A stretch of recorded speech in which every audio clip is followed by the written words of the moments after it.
yourself. You're lining up your sights on something.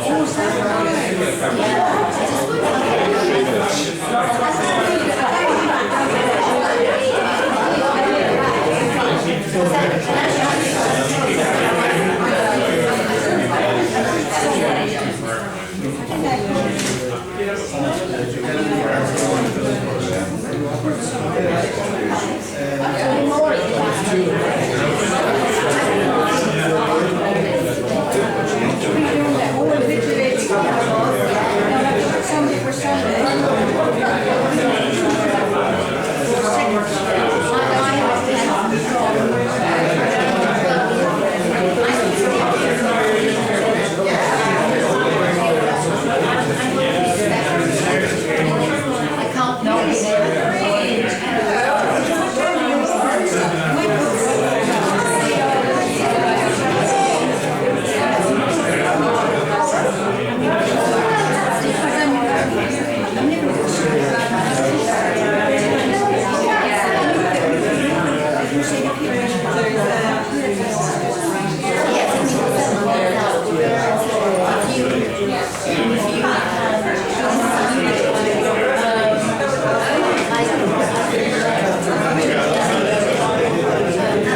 Good evening, ladies and gentlemen. You're all very welcome here this evening to the Coach House at Kilmainham Jail.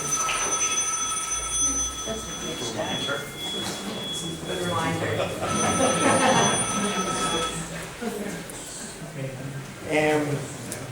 Yes, this is the second in a series of talks sponsored by the Kilmainham Mill Group. The Kilmainham Mill Group was established in 2016 with a view to saving the mill and with a view to getting Dublin City Council to purchase the mill. And they did that. The Dublin City Council purchased the mill in December 2018. So we're very pleased that that happened.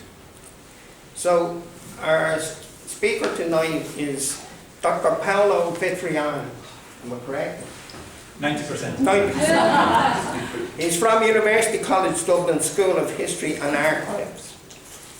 He holds a Bachelor of Honours in Medieval History from the University of Milan and a PhD in Medieval History from University College Dublin from 2014, and he currently lectures in UCD. He specialises in medieval history, in the medieval history of the religious military orders, in particular the Order of the Hospital of St. John of Jerusalem. His other interests include the history of the Crusades, medieval histories of Italy, England and Ireland, and early medieval history. Dr. Paolo Virtuani.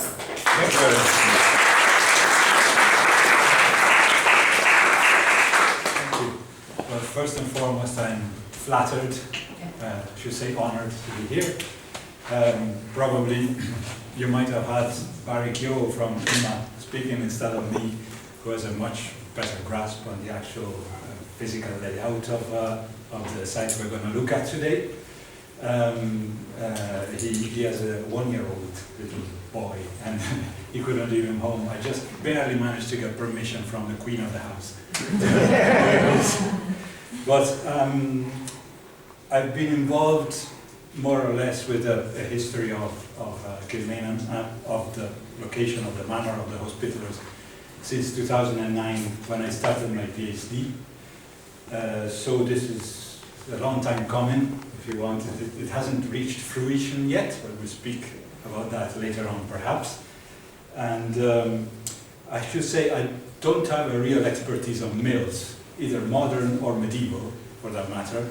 I leave that to archaeologists, but I try to incorporate as much lore about these mills as I have from the documents of the time. Now, 2009, what prompted me to look at this site in 2009? Well, when I started the basics of the readings for my PhD, the history of the Hospitallers and their presence in Ireland, one thing stood out. They had a headquarters, it was big, in a site that you could go onto, and the site was completely empty, absolutely nothing to be seen. And the big question was planted there in my head, and partially still is there, but we've done some steps forward. First and foremost, I hope you don't mind if I give a bit of a historical background to what we're about to talk. And I keep in mind the fact that there might be some of you who are experts on these matters and some of you who don't know much about the Middle Ages and whatnot, so I tuned the whole thing to a basic level, as if I was talking to my first-year students, let's say. No, not that basic. Now, religious military orders. These are not our guys, these are the most famous the religious military orders. The Templars, you might have heard about. They had nothing to do with Kilmainham, first and foremost. There are a lot of antiquaries in the past thought it was the case, and they confused things in the sources and whatnot. Absolutely nothing to do with Kilmainham. And what are they? Well, religious military orders were fighting monks, if you want. They expressed vows, lifelong vows, to protect the faith, to protect pilgrims. They were originally based in the Holy Land. The biggest two orders were Templars and Hospitallers. The biggest difference between the two was that the Templars were eminently military. The Hospitallers had a charity aspect since the very start that they kept. Hospitallers, let's go straight into our people. I chose this uncredited image from the internet. I think it was a Russian artist of some kind, but I couldn't really pinpoint the origin of it. But it's really good. He got the crosses wrong, but this could have been Kilmainham quite easily. It's quite realistic in its view. Could have been the southern gate to our manor. I think it represents Clerkenwell in London, though, and there are similarities between the two houses anyway. The Hospitallers trace back to the 1050s to 1070s, perhaps founded by Amalfitan merchants, Italian, as an exclusively charitable order. And then, so when Jerusalem was still in Muslim hands, and then after the conquest of Jerusalem by the Crusaders, sanctioned, so to say, founded officially by the Pope in 1113, and sometimes between 1120s, 40s, certainly by the 60s, militarized, because the situation in the Middle East was extremely dangerous. Pilgrims needed an escort, themselves needed an escort to travel from town to town, and most of all they started getting a huge amount of donations. They had this wealth in their hands, they needed to manage it, and the overall overarching priority in the Holy Land at that time was defense. So that's why from curing pilgrims and whatnot, they became soldiers as well. Who are they now? The Order of Malta. That is the natural legacy of that order. Of course, it's gone full circle and it lost its, I wouldn't say military, it still has a military formal, if you want, aesthetic, but it's lost its military purposes. Where did the military orders operate? Well, in the East, in the Middle East, of course, for 200 years, more or less, and beyond, in the Mediterranean, and then in Europe. Why in Europe? From the very get-go, they stretched into Europe to try and look for donations, for help. It was an extremely, extremely expensive matter to try and keep a military order going in a very dangerous place like the Holy Land. So, in a Europe dominated by religious fervor, they gathered donations from everywhere, from every nation, we would call them nowadays, not at the time. This is a map of the commanderies, the houses of the Templars. It could be applied easily to the Hospitallers.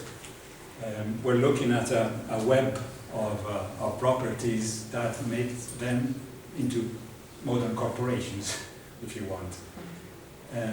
They distinguished themselves for inventing banking practices to a modern extent, to try and manage all this capital. And it might be strange to think that their standing armies in the Middle East never topped 500 men, which is very small, perhaps 300, 200 at times. They also had castles to maintain, they had auxiliary troops to maintain, and they paid for the defense of those fledgling kingdoms. So, massive expenditure. Why am I stressing this point so much? We'll find out now. How did they maintain themselves? Through these donations, and how were these donations sent to the headquarters in the Middle East? Through these packages, if you want to call them this, called responsiones, responsions. They could be money, they could be horses, they could be wax, they could be fur, anything you want, wood, and they would be put on ships and sent to the Middle East. Their logistics were impressive by medieval terms, considering they had to cross the Mediterranean every single time. It was a constant flow of responsions reaching these fighting monks. Now,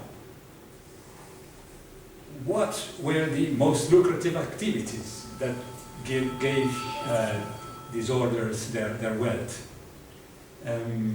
At a later stage you can talk about banking, but at the beginning it was the most basic ones, including milling.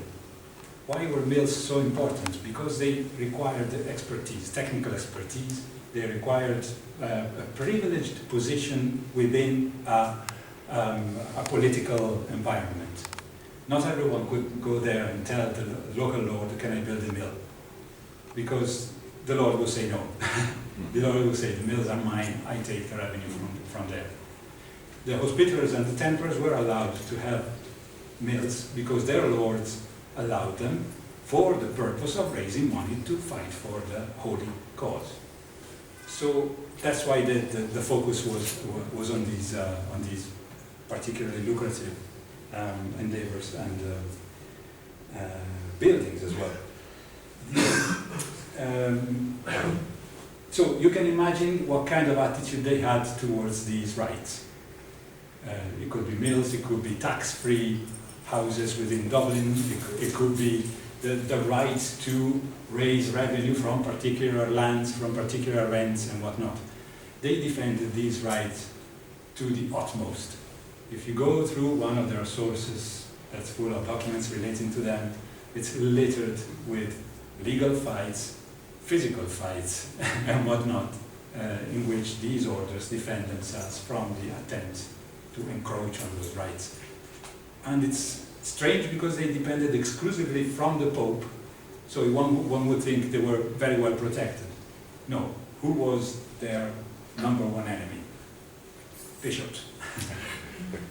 Bishop Brennan, I always think of.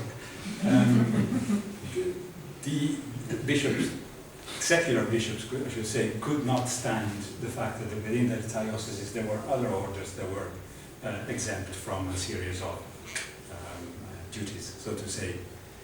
In Ireland, this got particularly nasty with confrontations.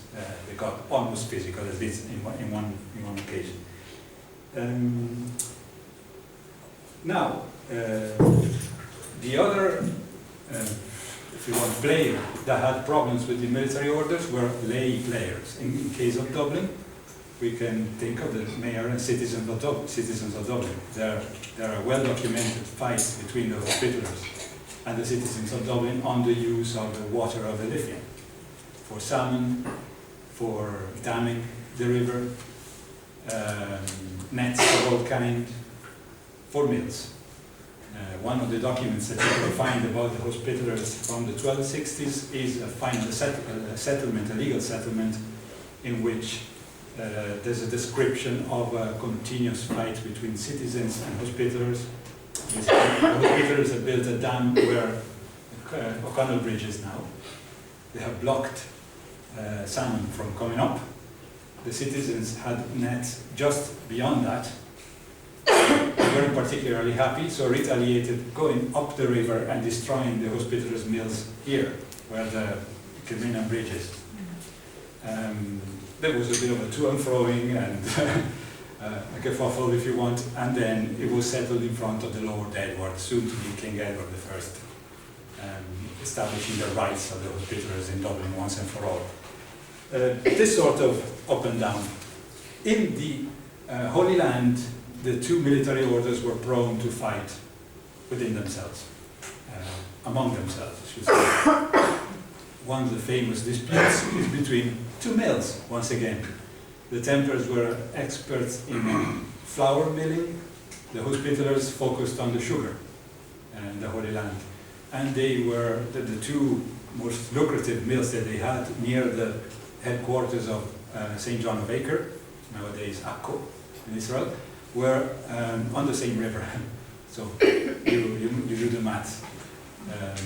They engaged in physical fight with each other for decades, and then eventually they settled, sort of settled. This is one of the mills. This was the Templar one that I'm speaking about. Let's place the Hospitallers in Ireland. This is a very rough, brutally created map that I did for my thesis. There's a lovely document that's in the Vatican archives now, from 1212, in which the Hospitallers get a list of 138 properties recognized by the Pope himself, Innocent III. Basically, the Irish Hospitallers prepared a long list of absolutely impossible names. They were all, nearly all Irish names, Old Irish or Middle Irish. They sent them to Rome, and imagine the scribe in Rome trying to transcribe, but it was quite precise because for the most part they can more or less be placed. The black ones are the safe places, the red ones are probable, the green completely random. But it gives an idea of how they expanded in Ireland, following the expansion of the Anglo-Norman conquest. You can see the fertile Carlow corridor bypassing Wicklow. That was a troublesome spot at the time. Kildare is very rich. You can see Meath, an offshoot in the Ards Peninsula, up in the north, and then the corridor between Waterford and Limerick. These properties were, could be anything, could be fields, could be single houses, and they were grouped in clusters, and these clusters had a main house that was called a preceptorate. For the Templars I use the term commandery, but for the Hospitallers I prefer preceptorate because you find that term most in the documents. There weren't many preceptories. There were 7, 8, 10, 12. After they take all the properties of the temple, they double the number, but they were just the main houses, centers of administration. As you can imagine, Ireland was not a quiet place at the time, so these houses and these properties were all in frontier land, and they had to be, to an extent, fortified. Against whom? Against the Gaelic Irish. If this sounds strange, keep in mind that at the time Ireland was gearing up to be a sort of an apartheid society. It will be formalized in 1366 with Statutes of Kilkenny. You're either English or you're Irish. You're either Anglo-Norman before or you're Irish. And there were a lot of mixings and whatnot from a political point of view. The Hospitallers were well within the English lordship. This has to be kept in mind. Hospitallers of Gaelic names cannot be found. I haven't found them. They were all firmly within the Anglo-Irish community. Two fine examples of these properties. Kilteal in County Kildare. It's there in private lands, but the lady will let you in if you can dodge the dogs. And there's not much left, but it was big, it was huge, and very exposed to the raids of the Irish from the mountains of Wicklow. And Mourne Abbey, County Cork, on the road to Mallow, and it was huge. This one was very agricultural, it was very fortified, had a strong wall on all sides. What you're looking at, if I'm not mistaken, I've taken the photo myself, is one of the towers that had an actual mill embedded in it, making use of the water passing outside in the fosse. Very, very well organized, and the Hospitallers were incredibly efficient. If you study the Middle Ages and you look at documents and whatnot, you become accustomed with a society that had its own problems, where the rule and the order sometimes had cracks. But when you look at the history of the Hospitallers, you could be looking at a modern corporation. It was incredibly efficient. Hence, the choice by the political power to the King of England, in this case, to make frequent use of Hospitallers to deal with his own affairs. You find Hospitallers in Ireland as chancellors, treasurers, lieutenant justiciars, which is the boss in Ireland waiting for a political appointment. They could pick up any of the highest tasks at a whim, at a moment, at a call. So, Hospitallers in Kilmainham. They choose Kilmainham straight away as soon as they come into Ireland, and they came very early with the first waves of the Anglo-Irish, Anglo-Norman, Cambro-Norman, I should say, invasion. From Wexford, they moved to Dublin. As soon as Dublin is conquered, Kilmainham is given to them. I don't know if you had a chance to read a wonderful booklet by Colin Kenny on Kilmainham. He has a very interesting theory, which sounds quite believable. Kilmainham was, of course, the seat of a monastery, of a very ancient monastery dedicated to the saint from the 6th century. I've never met an Irishman from the past because I never took a time machine, so I will not say that name. But if you know how to say Magnan? Minor, thank you very much. There you go. And from which you get the name. This has nothing to do with it, but it has everything to do with it as well, because it is likely, the representation that looks most believable for what Kilmainham might have been before the Anglo-Norman invasion. Round tower, possibly, we don't know, but it's likely. The circular wall, let's call it, but it's not a wall, but it might have been a wall, we'll see it later. Burials everywhere, houses. It has a peculiar orientation, northwest, southeast, and you will understand later what I mean by that when we look at the geophysics. So you can easily imagine something like that. There where Buddhist acre is, where the graveyard is. There are maps from the early modern period that show the road that is now the South Circular Road, diverting into the Hilton Hotel, so to say, in a circular pattern, probably dependent on the outer fence of the monastery at the time. Then it got straightened up. But keep that in mind for the moment. Now,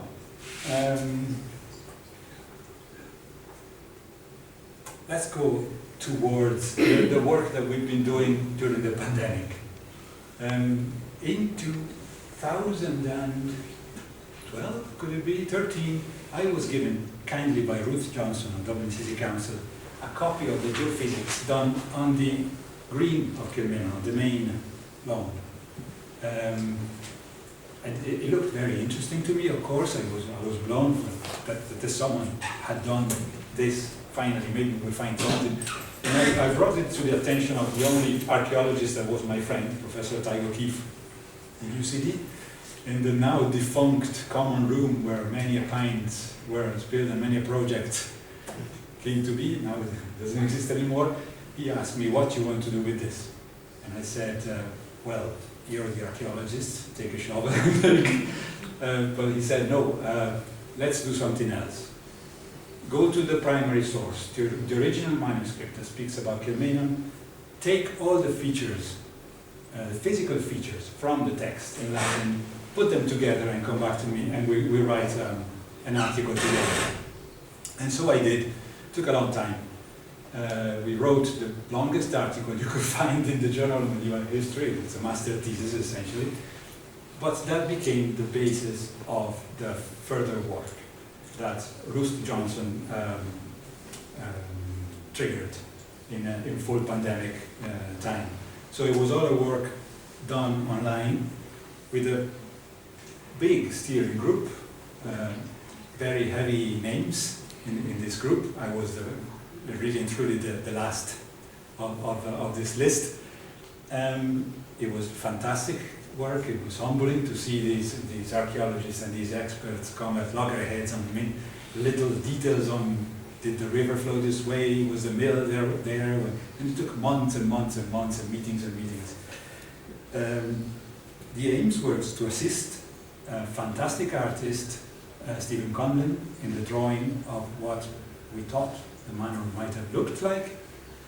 We pinpointed the time of the zenith, the highest time of the Priory of the Hospitallers of this headquarters, which was the 1340s, roughly, just before the death of their best prior, Roger Outlaw, where it was at the richest, so to say, and to explore further ways to investigate the grounds of the Royal Hospital through archaeological surveys, with the aim to confirm and or reassess the hypothetical reconstruction and promote to the wider public.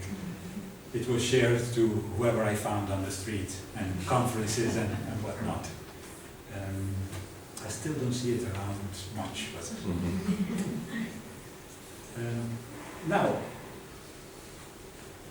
back to the primary source. The Registrum de Kilmainham deserves a mention because in a complete void of sources sometimes with which medievalists struggle and try to draw points and lines between points and make sense of things spanning decades. At a certain moment in the 14th century you have an X-ray, a snapshot with incredible clarity. The proceedings of the Hospitallers of Kilmainham, dating from the early 1320s to the late 1340s. Document after document after document after document. Not only that, they are in Oxford now, not only that, but it is of magnificent quality, as you can see. A proto-Gothic writing, obviously of a very wealthy commission, a perfect scribe. If you want, there's the famous prior I mentioned before, Roger Outlaw, was certainly behind this.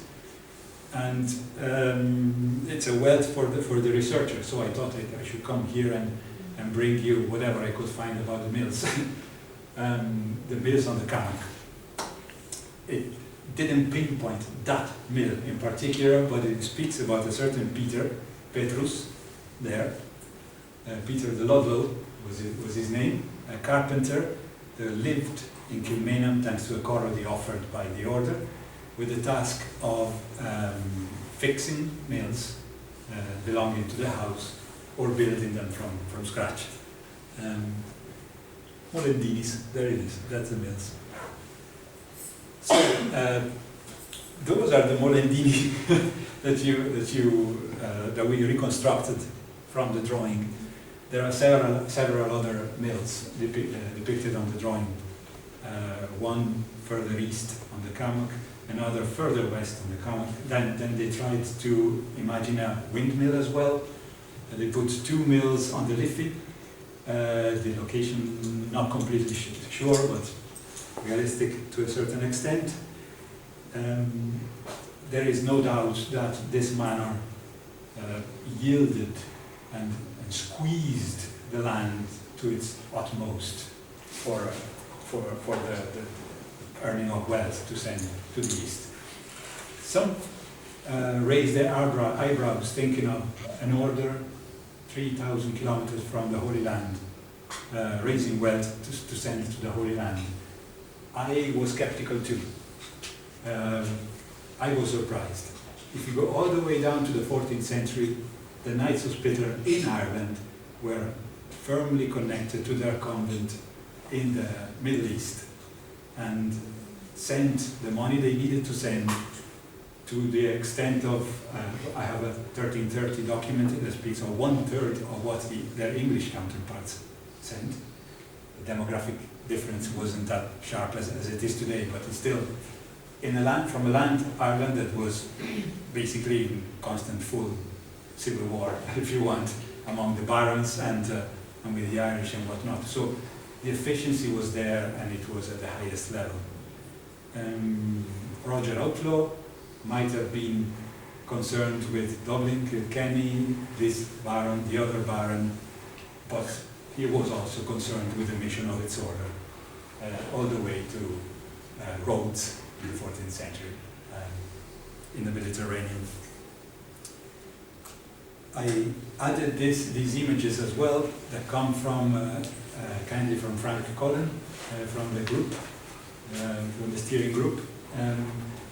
One from Down Surrey, he shows the mills, one here on the Carnac, and a little part of the southern gate of the manor left, and the mills on the Liffey up here. And the other one to the right is the famous Extents of Irish Monastic Possessions published by Newport White, based on the dissolution of the monastery of 1540-41 by Henry VIII, that describes what was found in this area, and is in mention a water mill on the Liffey with 2 pairs of millstones, and a fulling mill on the Carnac, which might have been the mill, or might have been one of the others. It doesn't really specify which one. So that's the primary sources, or secondary sources that I was able to find on those mills. No doubt Niall Colfer will be able to tell us more. But I thought it should be my duty to provide something from the actual 14th century, as close as I could possibly get.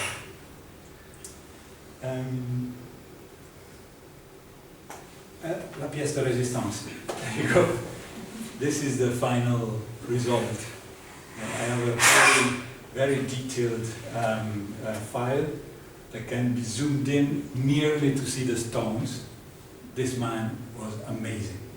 He left us in complete awe. And it took him a few weeks, understandably, did all by hand, and it was incredible. So there was a huge debate on every single aspect. I wasn't too gone on the towers on the outer wall, for example, but others weren't too happy to see the Viking graves so visible, although there is no doubt that there were Viking graves there from the earlier centuries, but every single detail has a meaning. The southern gate, or the entrance to the manor, the eastern gate with tower and drawbridge, which Tycho Keefe reckons was copied from Castle Knock Castle, because Hugh Tyrrell was the original donor to the Hospitallers, and he had a very good mason architect, if you want, military architect, and he reckons he might have lent it to the Hospitallers. And this was intentional, a bit of a roundy edge to this area where the Hospitallers built their Church of St. John on possibly the location of the monastery, the previous monastery, with the cross shaft that's still standing in Bullis Acre. And the village of Kilmainham is here, the mill is here, and we are roughly here right now. So, oh yeah, I should probably mention,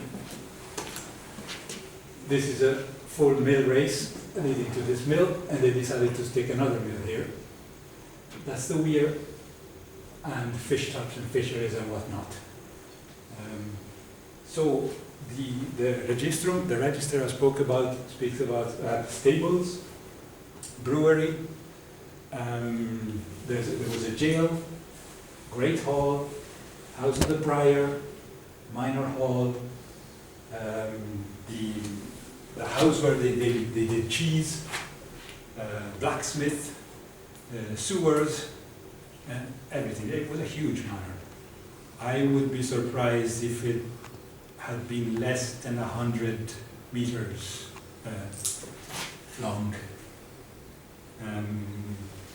Maybe no less than 60, 70 at least, because if you look at it, sometimes the actual houses are described in feet. And one of the internal houses, for example, it's being represented here, is described as having been 40 feet in length. So you do the maths of what the whole thing might have been. There's a huge amount of conjectural analysis here, we admit. And there's no doubt that in the future, if more investigations are going to be allowed, this will change. Stephen would probably kill us, I don't know, but I don't see him doing it from scratch again. But in rough terms, this is the way it would have looked like. So, we have roughly 10-15 minutes left. What did we do with that? This is the original investigation from 2012, if I'm not mistaken, from Earth Sound. I have to say, it wasn't done with a question to answer. It was done probably commissioned to see if there was anything major underneath, and if the green could have been used for something else. And it was unfortunately done on a waterlogged day. It was described in the paper as a miserable day. So resistivity, connectivity, pools underground, everything messed up. So there's nothing much to say or to see apart from the graves here, which are modern, early modern or modern. Possibly rubble underneath there, and since I'm not an expert, I stop there. And there are other papers that show the actual result of the radar. If you're an expert, you'll be able to read them, but whoever read them for me says you can't really see much underneath. This said, the same company 2 years ago did this for Bullis Acre with improved material, improved technical skills, and improved geophys, and this was completely different. This yielded an amount of information that would seriously need some good analysis. The thing that sticks out immediately is the enclosure ditch. Around a sub-enclosure ditch, probably including some more important house inside or a church, and plenty of other features, houses perhaps. But another thing that could be said is that, as you can see, everything seems to be northwest to southeast, to the dismay possibly of poor Stephen, the illustrator. We don't know what it means. We just know that this report mentioned itself that if the same methods were used on the actual green, and that geophysics read-on, probably we would understand a little bit more. They were able to bypass the graves. They used a method that is able to go beyond the layer of the graves. So that's why you don't see corpses everywhere popping up on this. So very tantalizing, very titillating if you want. What came of this? Nothing much. We haven't found the way, perhaps the funds or the wills, the actual, how would you call it, very, very diplomatically, the actual willingness to expand further, to explore further. Perhaps the green of Kilmainham wants to be left alone. Perhaps one day someone else will be able to enjoy the same success you had with the mill and trigger a further investigation, and we'll be able to finally to give some shape to the manor, the disappeared manor of the Hospitallers. What matters to me for today is that I was just hoping to give some more background to the historical, archaeological context that gravitates around the mill, so that you may be well proud of your achievements, to have found another tassel, another element to this extraordinary environment we have here, so linked to heritage. And thank you very much.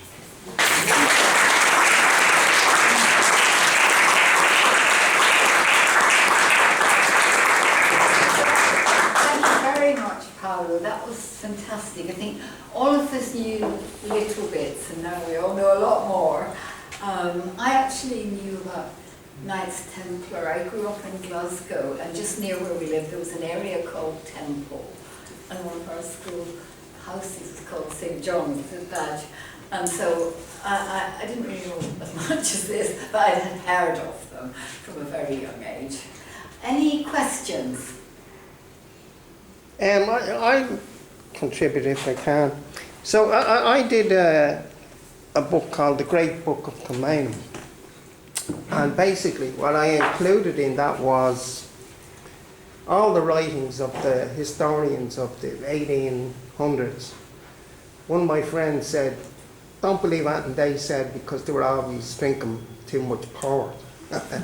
But anyway, a lot of the modern historians actually use a lot of the stuff that they produced, and they went back to original sources, etc., etc. But during my investigations, I compiled a book, loads of different historians. It's not my work, it's their work. It's out of copyright because it's 200 years old.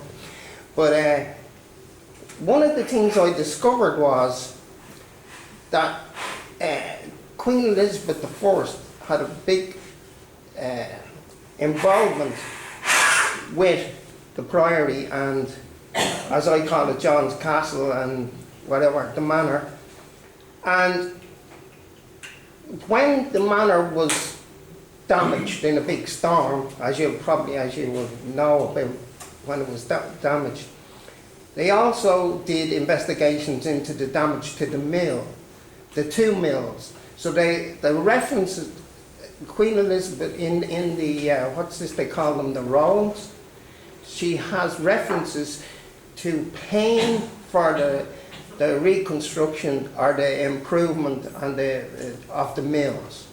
And that included the one that was on the Kilmainham. So that was Queen Elizabeth's time. It's mentioned in the rolls. Okay. Yes, I highly like it. And unfortunately, I stopped at Henry VIII is as far as I go. No, I'm a true medievalist. I stopped at John Rawson, the last prior. Yeah. And then, actually, my research stopped way earlier than that, at 1378. But of course, I went all the way to John Rawson. And the decline that started from the Black Death until the dissolution of the monasteries. And then the rest, the foray into early modern times is something I did just to check on Kilmainham itself, on the manor itself, and the demolition, the paintings done just after it was demolished and the new Royal Hospital was being built. But Elizabeth I, I left her out, unfortunately, but it's completely believable. Also very popular.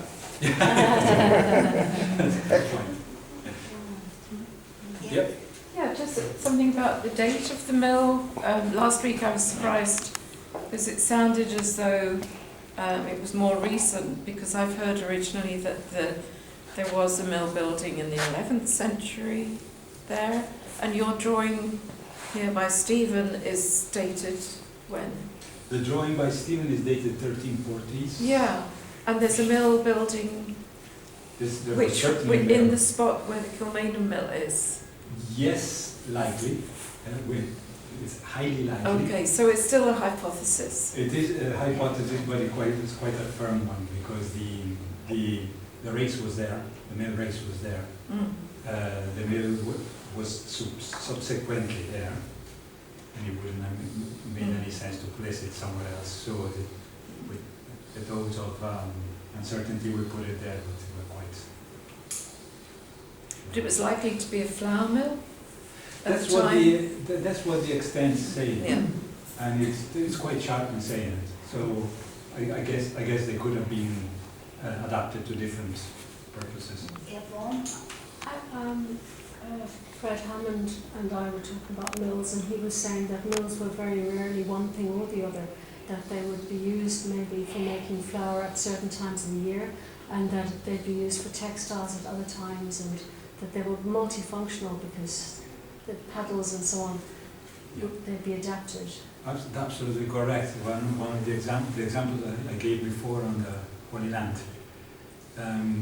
The reason why those bitters expertise was in sugar, and the temperers in flour was not architectural or technical, was that they didn't want to tread on each other's toes.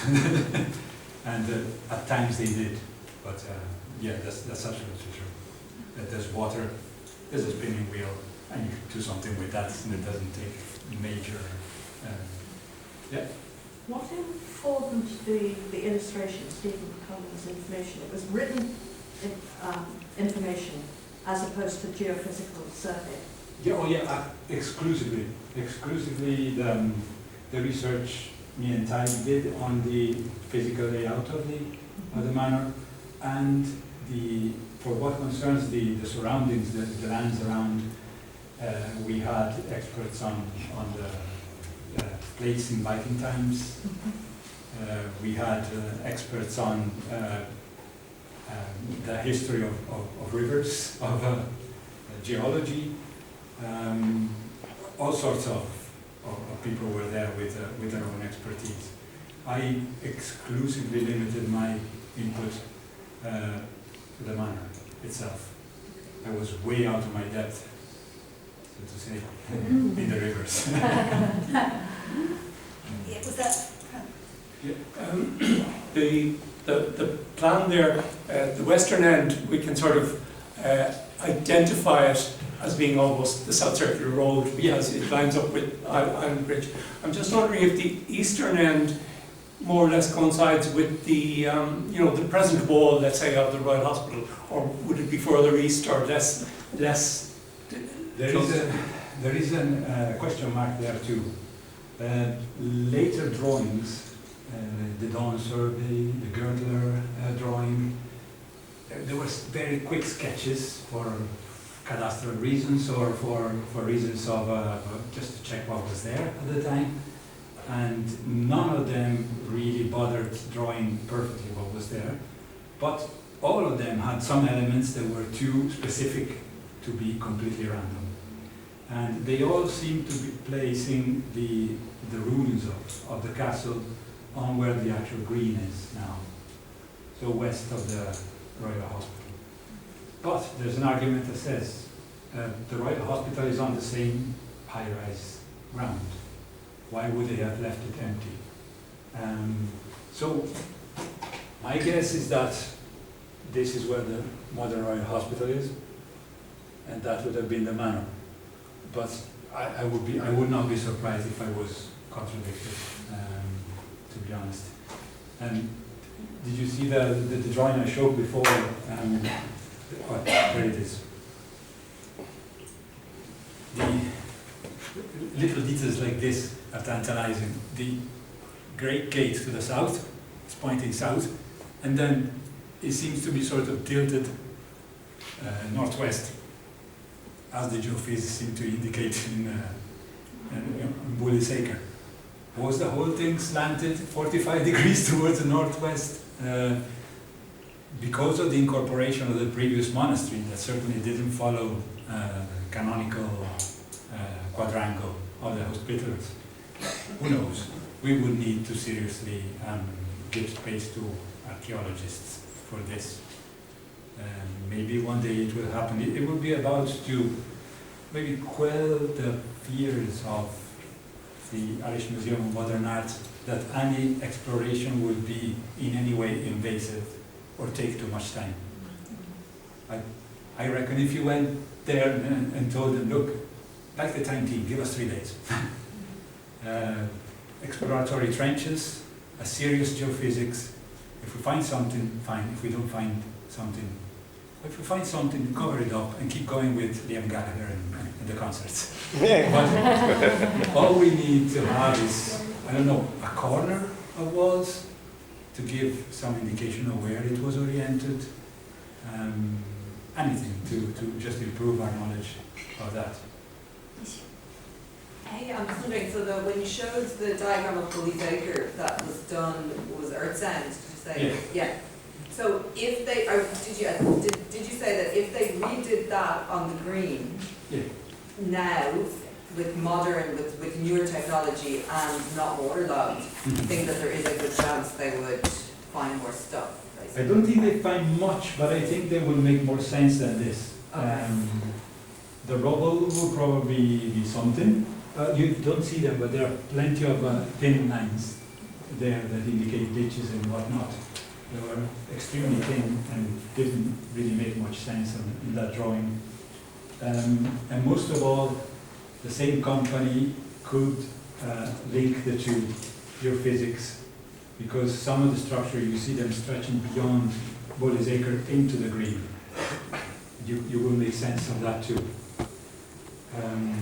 There's an element of doubt to the fact that when the old manor was demolished to build the new Royal Hospital, what was left of the old manor, they really did a thorough job. I have a strong suspicion that they went down to the foundations to get as much stone as they could. But, as you know, Earth has a different composition afterwards when it gets filled again, where foundations were. You know, archaeologists work like this. You get a little piece of information here, a little piece there, and they draw a line, and you know a little bit more. I'd say we're at the point that we know so much that even a tiny bit of information could give a lot.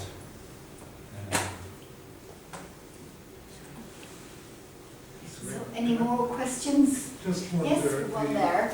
The church, you're showing it outside the enclosure. Oh yes, sir. There must have been some debate about Say that. There this. must have been some debate about that. Oh, the church? Girdler shows it inside. You mean this one? Yes. Yeah, St. John. Yeah, there was a lot of debate.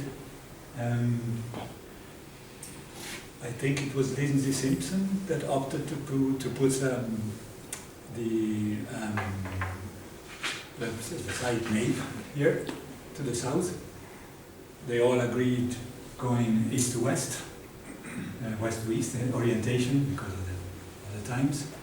It was certainly big. There was an excavation done in the 80s that produced nicely decorated tiles close to the wall that you see there from the South Circular Road. They went under that wall and they found a lot of medieval decorated tiles. Some of them are in Ima, and Barry has them, preserves them jealously. And he showed them to me clandestinely. It's the only thing I could touch of the manor, and then this was and there are a lot of capitals or pieces of stone that were nicely decorated, 14th century style, so we're looking at the zenith as it was. We are not completely sure though. This was the church for the village of Kilmainham. The Hospitallers had their own chapel in there as well. Possibly too, there's a bit of confusion in the register, because as you can imagine, the register was produced for Hospitallers by Hospitallers.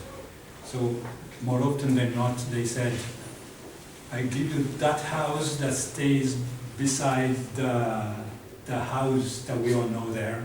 And it was really tiring trying to reconstruct and whatnot, but to an extent you could understand what was there. There were two Hospitaller brothers that used to live on the first floor above the door.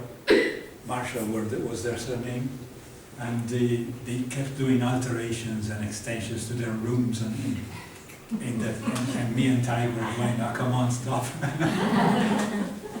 Because they made a lot of confusion there, but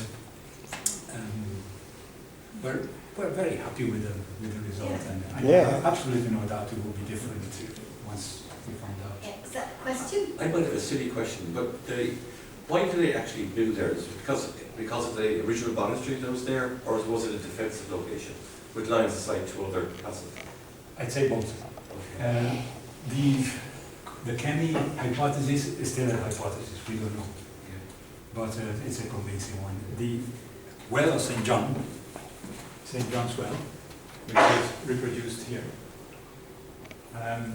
was a target for pilgrimages all the way down to the 18th century at least, if not beyond. The original one now is kept in Clyde Road in the headquarters of the Order of Malta, or part of it. And so, as you know, in Ireland, for centuries, holy wells were sites of pilgrimage. And I found out in the Ordnance Survey map that wherever a preceptory of the Hospitallers was located, there was a St. John's well just beside it. So they might have just capitalized with the practices that were there before, dedicated to the saint. I'm not going to name him again, I'm going to stumble again. And thank you. And just attracted pilgrims there. The fortification was a duty because Dublin was very exposed, particularly in the 14th century, to raids from Wicklow. There's a nice event during the Bruce invasion in the early 14th century, 1315 to 18, when the Bruce brothers come into Ireland to wreak havoc. Bruce is the fellow from Braveheart, Robert and Edward. And they come into Ireland, destroy everything they can find from Ulster, come down through Meath, get towards Dublin. The defence of Dublin is given to the Hospitaller prior, Walter del Aqua, and he makes a mess of it. And the citizens of Dublin, seeing the Scots arrive, in order to try and clear all the shrubbery beyond the western wall, they set fire to the actual city, to the western suburbs of the city, and the fire is quelled. The Bruces don't care about Dublin, they decide to move away, but they are camped in Castleknock. So you can imagine Castleknock up there, Dublin here, they would have had the manor of the Hospitallers in between. And straight after this event, the manor fills with noblemen, wealthy men, asking the hospitallers for a corrody, for a permanent residence within the manor. That's obviously perceived as a safer place than Dublin. So the two things were strictly connected. So there was a reason of safety as well. The manor of the Hospitaller and the headquarters of the Templars in Clontarf Castle were chosen in 1224-5 to be the places where the revenues of the entire lordship would be deposited, waiting to be shipped out to England. So that they were deemed very safe. Any more questions? No, right, again, thank you very much. And next week,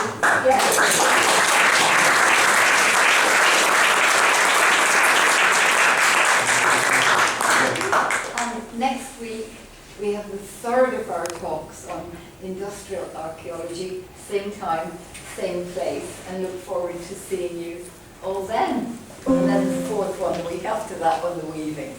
So, thank you. Thank you. Thank you. Thanks, everyone.